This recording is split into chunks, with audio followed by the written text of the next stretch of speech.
ضلع ڈیرہ بگٹی تحصیل سوئی میں تحریک لبیک یا رسول اللہ کی جانب سے فلسطین کے مظلوم مسلمانوں کے لیے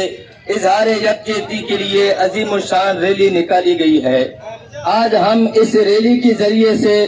کفر، اہل مغرب اور خاص کر اسرائیل کو یہ پیغام اور میسج دینا چاہتے ہیں کہ فلسطین کے مسلمان ہمارے بھائی ہیں، فلسطین کے نوجوان وہ ہمارے نوجوان ہیں، فلسطین کے بچے وہ ہمارے بچے ہیں، فلسطین کے بزرگ وہ ہمارے بزرگ ہیں، اور فلسطین کی مائیں بہنیں وہ ہماری مائیں بہنیں ہیں۔ اگر کوئی کمینہ، کوئی ظالم، کوئی جابر ان پر ظلم کرے گا یا ان کے حقوق دبانے کی کوشش کرے گا تو ہم بھرپور الفاظ میں اس ظالم کی مخالفت بھی کریں گے اور اپنے مظلوم مسلمانوں کے ساتھ اظہار یکجہتی بھی کریں گے۔ اور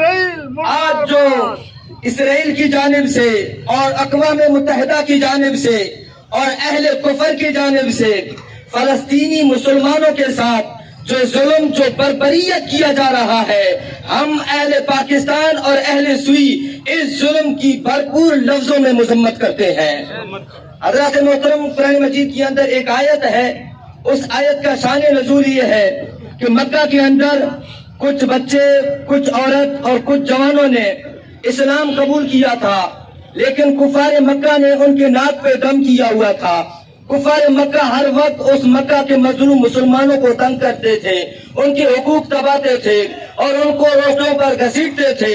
آخرکار وہ مظلوم تنگ آ گئے، تھک گئے، تو اللہ کی بارگاہ میں انہوں نے عرض کیا، الہ العالمین تو ہماری فریاد رس ہے، تو ہماری غیر مدد کرنے والا ہے، مولا تو ہمیں ان ظالموں کی ظلم سے نجات دے دے اور ہمیں ان بستی سے نکال دے جس بستی کے رہنے والے لوگ ظالم ہوں۔ تو اللہ نے قرآن کی آیت نازل کر کے مسلمانوں سے مخاطب ہو کر فرمایا، اے مسلمانوں، تمہاری غیرت، تمہاری اہمیت کو کیا ہو گیا ہے؟ تمہارے آس پاس کے مظلوم مسلمان ظالم کی ظلم سہتے سہتے تنگ آ چکے ہیں، اب وہ مظلوم مسلمان تمہیں مدد کے لیے پکار رہے ہیں، تو تمہارا حق بنتا ہے اور تمہاری ذمہ داری ہے کہ تم ان مظلوم مسلمانوں کی مدد بھی کرو اور اس وقت تک ان کی مدد کرتے رہو جب تک تمہیں ان کی مدد کی ضرورت ہے۔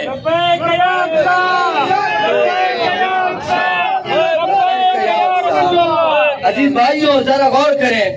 آج فلسطین کے مظلوم مسلمان وہ ہمیں مدد کے لیے پکار رہے ہیں۔ افسوس، صد افسوس ہمارے حکمرانوں پر، ہمارے حکمران خواب غفلت میں سوئے ہوئے ہیں، ہمارے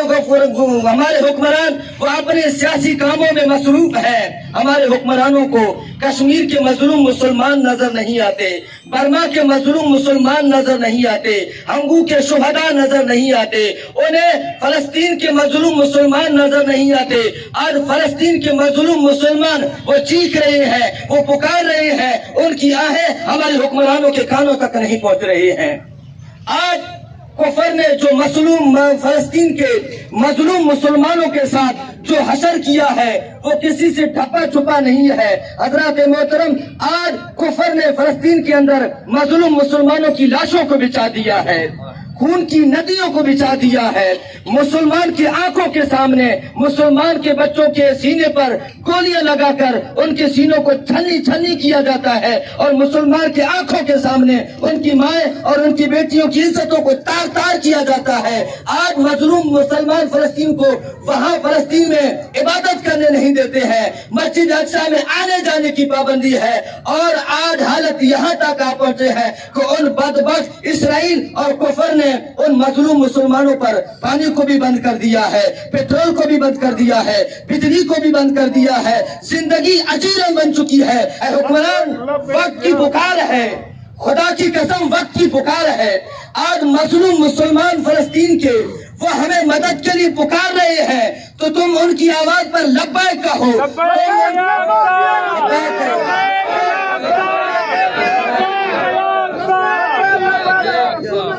اے مسلمان، اے حکمران، خاص کر حکمران، وہ مظلوم مسلمان کی آواز پر لبیک کہے اور کفر کو کرارا جواب دے، رب کعبہ کی قسم اللہ فتح تمہیں عطا فرمائے گا۔